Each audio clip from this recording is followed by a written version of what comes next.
Hello and welcome to our very special March edition of ATXM News. I'm Jessica Forsythe. And I'm Ray Price. And happy Women's History Month.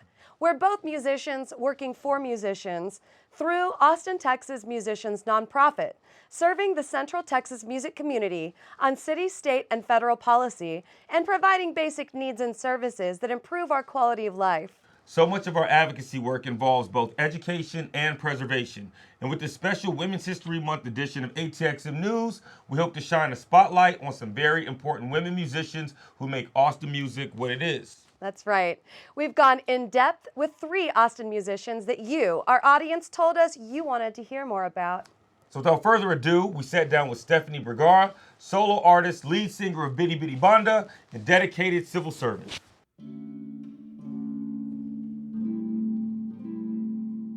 My name is Stephanie Bergara. I am a born and raised Austinite. I'm a musician. Based here in Austin, I have a Selena tribute band called Bidi Bidi Banda. We've been performing for about 10 years now. It's actually our farewell year. And this year I'm transitioning over to solo singer-songwriter work. And in addition to that, I've actually worked in the industry and here in Austin for about almost 20 years now. As an artist in general, one of the things that's really, really hard to do, especially as a person who's doing a DIY with no manager, no publicist, no agent, where you're having to be all those things on your own, the hardest thing I've had to figure out how to do is ask for money, legitimately ask to be paid, and figure out how much money I can ask for. That's a really huge challenge, and it's still something that a lot of musicians struggle with. We have afforded ourselves the opportunity to be a United States touring band, and the money you make in Austin is not the money you should be making if you're going to Chicago. I've been playing music in some way since I was 22 years old. I'm 37 now, and many things have inspired me along the way. Initially, early on, as an industry professional going into the performance space, I was really inspired by other women musicians around me. And they were like Gina Chavez and Ruthie Foster and LZ Love. Anybody remembers LZ Love from way back in the day? Oh, queen of my life. But anyway, I was always inspired by these performers who were just doing it. You know what I mean? They could go into spaces and be really dynamic and perform in a really big way. And as I got older, things like being motivated to be as successful as them or performing alongside them, sing Tamika Jones, Key from Riders Against the Storm, Leticia Rodriguez, all of these incredible performers, Courtney Santana have come into my life, and I've been so inspired by them. And as I became, to be embraced by that group of women, and I know I'm leaving people out, I absolutely am, but to be embraced by that group of women, especially as I became a mother, was huge. And as I became a mother, I realized Akina Adderley's also a mom. Charlie Faye's also becoming a mother. It's my friend Amanda Garcia Davenport. Our children are less than a year apart. So I'm inspired by the women in Austin music, absolutely. And in this present moment, just given what my life looks like right now, I am absolutely most inspired by my son and his musical journey and how much he loves music. It's really a beautiful thing to watch. If I'm playing a show and he's with me, he thinks that we are playing a show. So it's really a beautiful thing to be raising a small child who's embracing music in Austin, for sure. With my music, one of the things I think about frequently in the performance space is, Selena passed away, unfortunately. I do her music. She passed away when she was 25 years old. I am 37 years old. I started performing her music. I was 2 years older than her when I started performing her music. And I think a message, I can do that again if you want me to. No, you're fine. Because it's a performer in the making. I think one of the things that's really important to me to convey to not just women musicians, not just musicians of color, is that it is never too late. You are never too late. I started this band when I was 27 years old, and feeling like I was behind, and it's just never too late. You know what I mean? We are having a banner year. We won our second Austin Music Award this year. I feel like I haven't even done the biggest thing that I'm going to do yet in my life or in my career. And I'm inspired by that, and that's going to keep me motivated, I think, for going into this solo venture, for sure. I like to see I like to hear other women. As crazy as this sounds, it's funny to me to kind of commiserate with other women on like, oh, that happened to you too. Oh, you know that promoter too. Oh, that thing happened with the parking at that place too. The promoter said that thing to you too about how like you need to smile more, or you need to, you know what I mean? Like who's the man in charge? I'm the man in charge. So it's just like stuff like that to compare stories with other women is really cool. I love also being in the community, like the Women in Music Austin chapter. It's a newly established chapter of the Women in Music nonprofit. It's a worldwide entity, and Austin has a new chapter, of which I am the assistant vice chair of membership. I'd also love to see, I don't know if this is an improvement, but maybe this is just me putting it out into the universe as a thing that I hope will happen. I'd love to see like a convening of a mom's group of Austin musicians, Austin Music Mothers. I don't know what that is right now.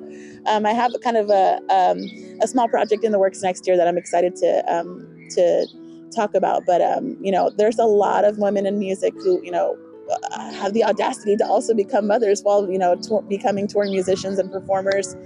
I could name so many, but, right now, Carrie Rodriguez is coming to mind, and Akina, and, there's a ton of great Austin women who are also moms. And, it's like a great sorority to be a part of. Yeah.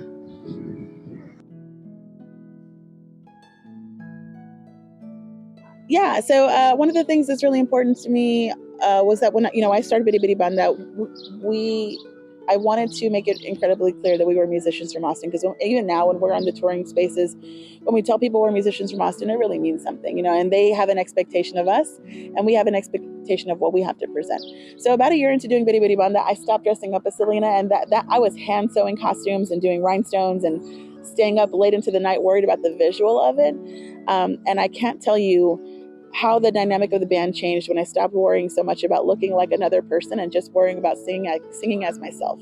It was a huge game changer. I think it really defined us as a band. It defined what I wanted to do with this project and defined what my intentions were.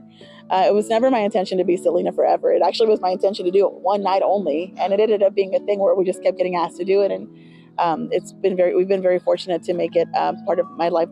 I've been fortunate to make it part of my livelihood at this point. So another huge milestone for me was that in 2020, I, along with every other Austinite, was watching this huge swath of people cross the interstate over from East Austin to the police station as part of the social justice uprising and murder of George Floyd. And I remember being at home.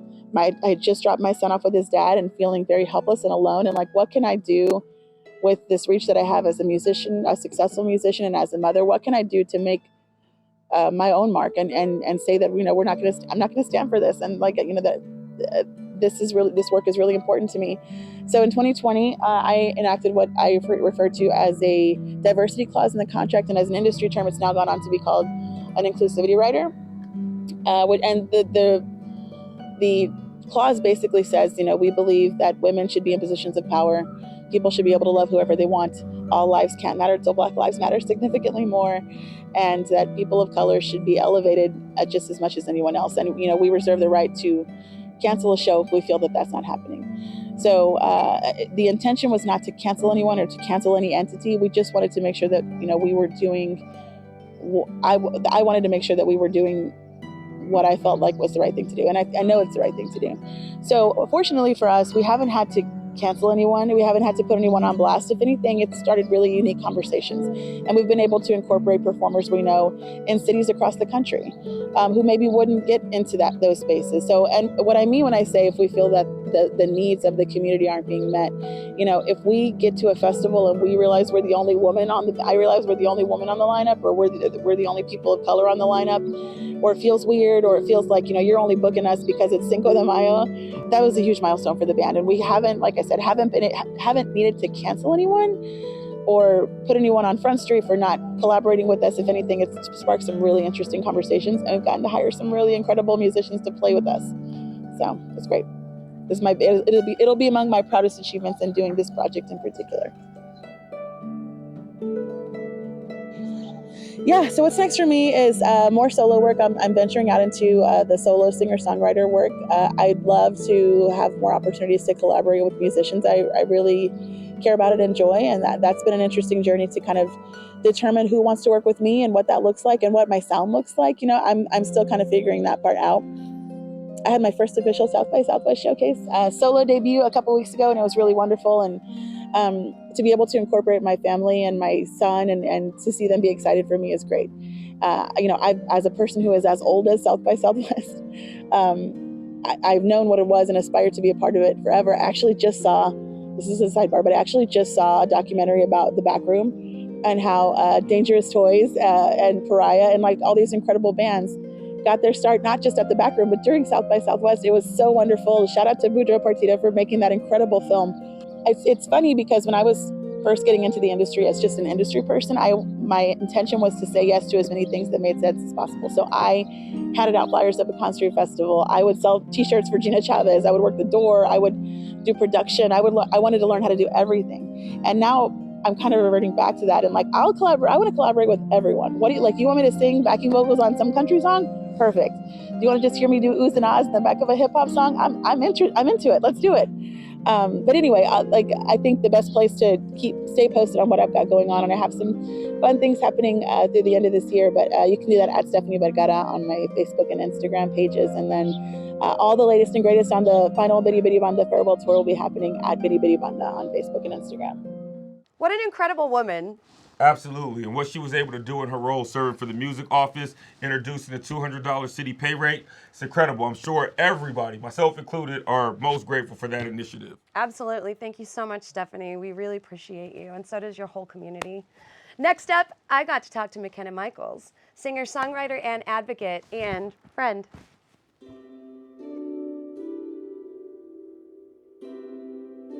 Hi, I'm McKenna Michels. I am an Austin pop musician, independent artist. When I was 19, I started songwriting. I was at the time attending the University of Texas at Austin, studying business, and I was also on the rowing team. Go Texas, you know. And I got injured, which kind of opened this door for me to talk about my past in a way that was helpful for me to begin healing from it. I am very open on my platform about two things: autism and childhood abuse. I had an abusive situation with my mom, which we're now on good terms. We've since talked about it and gotten through that. But at the time when I had this injury, I didn't realize how much anger and sadness that I had still pent up in me from when that happened. And music's always been a part of my life, but I really started taking it seriously at that time. And the floodgates just opened and allowed me this process to start understanding who I am separate from the things that have happened to me. And I guess I just haven't stopped since then. So my biggest one my whole life has been imposter syndrome. I guess I've always been the person that kind of gets in my own way sometimes, which I've been way better at recently and haven't had issues with in a long time. But especially when I was first starting out, you know, having heard as a kid mixed messages between you can do anything you set your mind to and, oh, you're not pretty enough, you're not talented enough, you're competing against girls who have perfect bodies and perfect faces and can hit notes that you can't even dream of hitting. Kind of the mixture of those two made myself have this like internal war with myself. And, you know, I started in opera, which is highly competitive. I mean, not to say music in general isn't, but opera's highly competitive. And I was so passionate about it. I loved it so much. I went to the Kennedy Center when I was 17 and did a performance with the Washington National Opera there. And afterwards, I guess the message kind of was, well, you're not a prodigy, so unless you work really, really hard, you're going to be bankrupt in teaching music your whole life. So I just kind of let it go and kind of gaslit myself into believing that I wasn't good enough to pursue any career in music. And I guess that's kind of stuck with me, is like even now when I'm touring the world and having fan interactions that are really validating and having people show up and know my music, like those things, I still kind of go, well, I'm not Adele. I can't sing like Adele. I'll never sound as good as Florence Welch does, you know, that kind of thing. And I think another thing is body image with that. and understanding that your looks, your weight, all of that stuff doesn't matter as much as people put value on. But when you're in a highly competitive industry that makes you feel like it does, those thoughts kind of go through your head, especially on stage or when you're recording new songs or doing a photo shoot. Those two definitely the biggest. What inspires me? I think I'm most inspired by, well, in my songwriting, my own personal experiences. So, trauma, of course, I guess is a silver lining inspiration.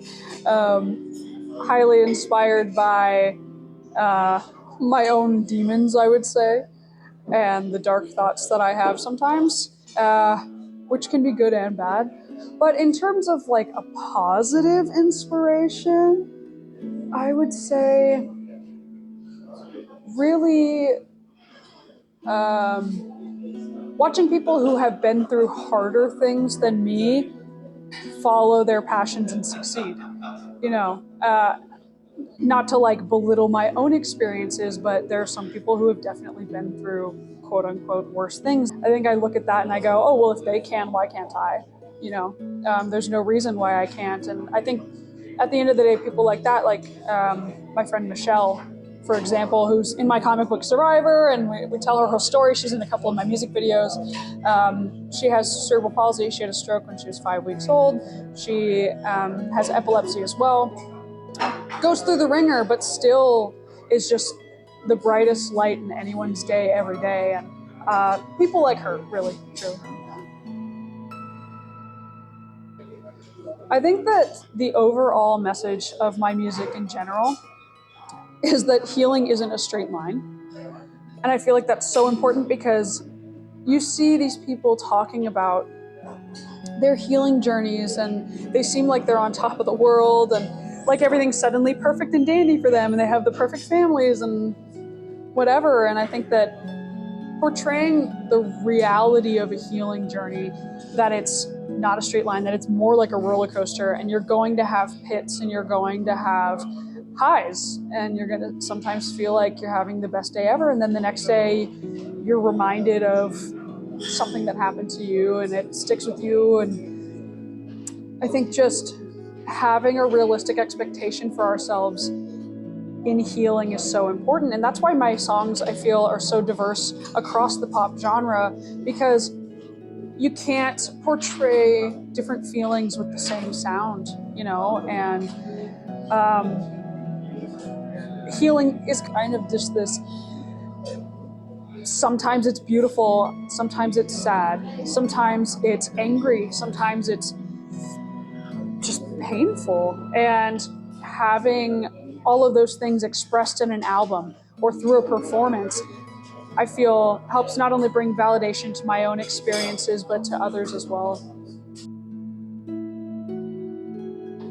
I have seen two sides of the music industry as it comes to women. There are women who endlessly support other women, and there's women who go out of their way to tear other women down. I feel that it's hard to know the difference as well, because there are people who will pretend to be your friend and they're really just out to make sure that you don't succeed, which is unfortunate, because I feel that in general, women, it doesn't matter where you come from or what your background is, we should be trying to lift other women up, because in the long run, this industry is so male dominated and so controlled by the opinions and perspectives of men, that if we're backstabbing each other, we're doing their work for them and making it stay the way that it is. I think Laffy was the one that said it, that in the Billboard Top 100 right now, only 10% of songs have been produced by women. And that's 2024. That's crazy. And I think part of that is just the perspectives of other women and the fear of trusting other women because of some of these narratives that have been spun by toxic people in the industry. Taylor Swift is a great example of that too. You see all these people sitting there talking terribly about Taylor Swift, and it's like, for what? For being wildly successful? There's no reason. So, but that being said, I have come across amazing communities of women and female presenting people within the industry, and those times are really important and really helpful for building good communities within the music community and making women feel safe. Achievement-wise, I think my partnerships with various organizations such as the National Epilepsy Foundation and the In Your Shoes Foundation that helps bring awareness to congenital heart defects and support those people and their families. That to me is more important than like any placard or trophy I could have. And also, I think personally an achievement that, again, it doesn't have a trophy for it, but speaking openly about my trauma is a massive achievement for me and a major milestone of finding my own voice and bringing a voice to other people as well that have been through similar things. I can't tell you how many times I do a show and I talk about my past and someone comes up to me and they're like, my cousin went through this, my foster daughter went through this, or my foster son went through this, or I went through this, or my dad went through this, and that to me is so much more important than anything. But through that, I think has given me this kind of quick success of, I've had a couple songs on the Billboard Top 30, I think 6 songs now on the adult contemporary charts. I've had a couple on the independent charts, and that stuff is great, and it shows that people are hearing me in what I'm trying to say, which is great. But mostly, I think the achievements of helping other people and learning who I am. What is next for me? So I just got back from 2 European tours, which is amazing, and I'm very fortunate to be going on a 3rd one in the middle of April, which is awesome. I also have just finished recording a 6-song EP, which hopefully will be out soon. Got some cool music videos, a new comic book coming. Most importantly, I'm just out and about, so I'm getting to live my dream. So that is what's next. Thank you for that interview, McKenna. I just wanted to take a second and thank you for myself, as well as all of the females in Austin, not just the music community. Thank you for being a woman's woman. Thank you for showing up at the Capitol and lobbying with us to help make positive change in the city that you live and perform in. McKenna has so many amazing things that she does for this community. She is neurodivergent. She is an amazing artist and performer. She's touring in Europe, and she's really paving the way for people to just show who they really are and to wave the flag that they love to hold. And I really appreciate you as a human, McKenna, and as a musician. Thank you for being here. Oh, that's beautiful. That's beautiful. And now, a brief moment to talk to Nichole Wagner, creator of MoreWomenInMusic.com, a resource anyone can use to take action to support women musicians and industry workers.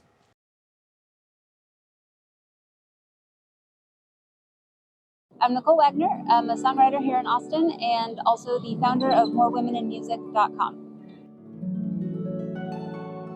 After being on so many lineups where there's maybe 1 woman, 2 women, or you get asked, hey, can you ask one of your friends to also join the lineup because the guys in town either don't know enough women, or seeing festival lineups with a lack of women, knowing how hard it is to remember, oh, so-and-so plays drums and they're super cool and awesome. And like every time somebody's like, hey, I need a drummer or a bass player, you're trying to figure out who plays that instrument and are they in town still? Are they all the things? So it's just a directory that's filterable based on the kind of genre or what you're looking for, instrument, studio engineers, audio engineers. So anyone can register as long as they identify as a woman.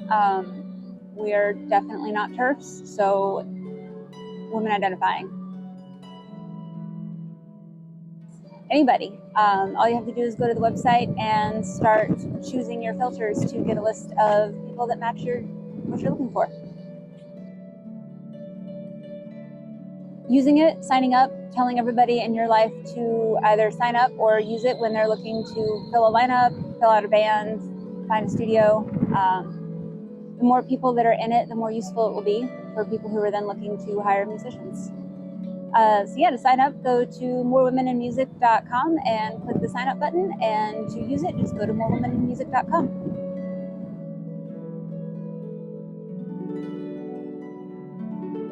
Wow, Nichole is helping to make it so easy for our industry to support the women working in it. And on behalf of Austin, Texas musicians, we're honored to help and serve alongside you with this initiative as well. Now, last but very much not least, let's hear from lyrical MC and creator of Kinky, Curly, Coily Fest, Chiquita B.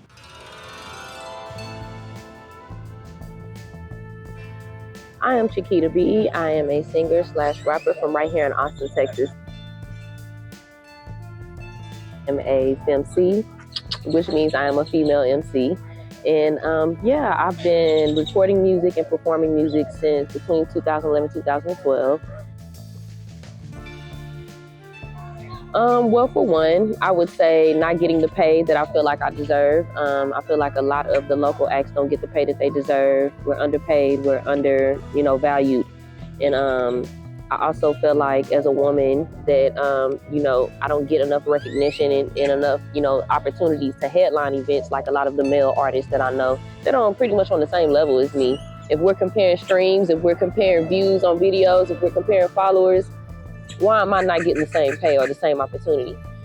And, just the things that you have to deal with behind the scenes, with dealing with different people and doing business with different people, most things that artists deal with in the industry. Seeing the women that have come before me in their journey, like Lil' Kim, Queen Latifah, and even on a local level, seeing the women come before me, like Anastasia, she even has her own rum line now. That's major. She's doing her thing outside of music. So just watching women that came before me do their thing, it inspires me.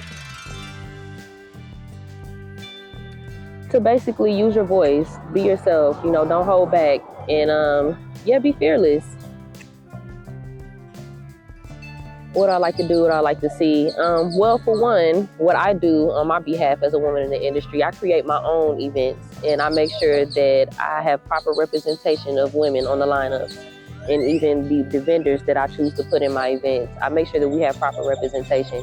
I'm the change I want to see in this industry.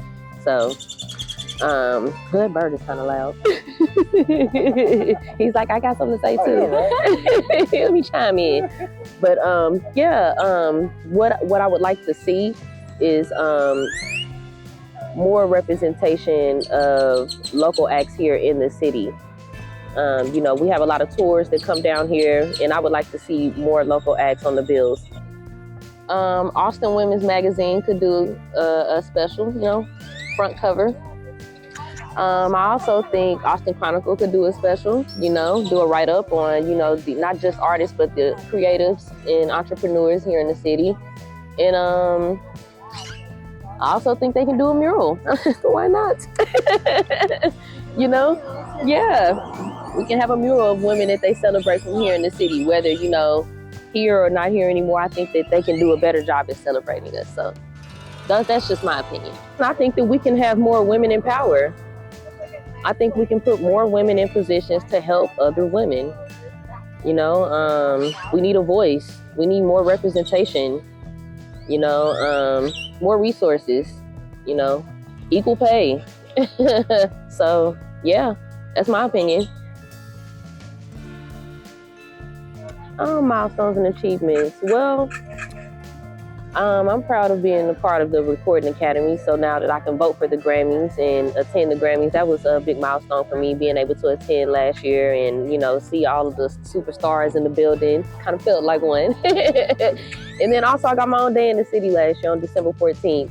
So yeah, so December 14th, y'all remember that. You take off work. We're going to celebrate. It's Chiquita B Day. So yeah, and then Yeah, just being able to say that, you know, I've consistently been able to get booked on, you know, South by shows for the past 5 years, not including the pandemic, but yeah, you know, just making major changes in my career and elevating every year. So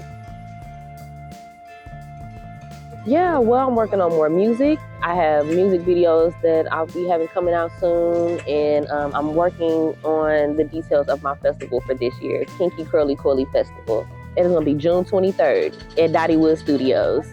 So stay tuned. And my social medias, you can follow me anywhere at Chiquita B. That's CHAKEETAB. Thank you, Chiquita. I heard a little rumor that her mom was in the Marines. I hear that you guys may have something in common there. Yes, my mother was also in the Marines, so big shout out. I'm sure that discipline came and ran through the family, which I respect. And being a track star, running over at Reagan, I believe father may have been a coach, which is fantastic. Love to see it. Hope you're still being, you know, exercising that athletic ability as well as you're doing your music. I actually shared a stage with you back in the day. It was incredible, and glad to see that you're still doing it, man. Awesome things happening in the community. It's awesome. That is awesome. And I hope to share a stage with you soon. That would be an honor. And with that, we hope that we were able to shine a little bit of light on some truly incredible musicians for this Women's History Month. And with all of that being said, this episode's coming to an end. Austin, Texas Musicians is committed to serving our music community through advocacy, education, and a little bit of inspiration along the way.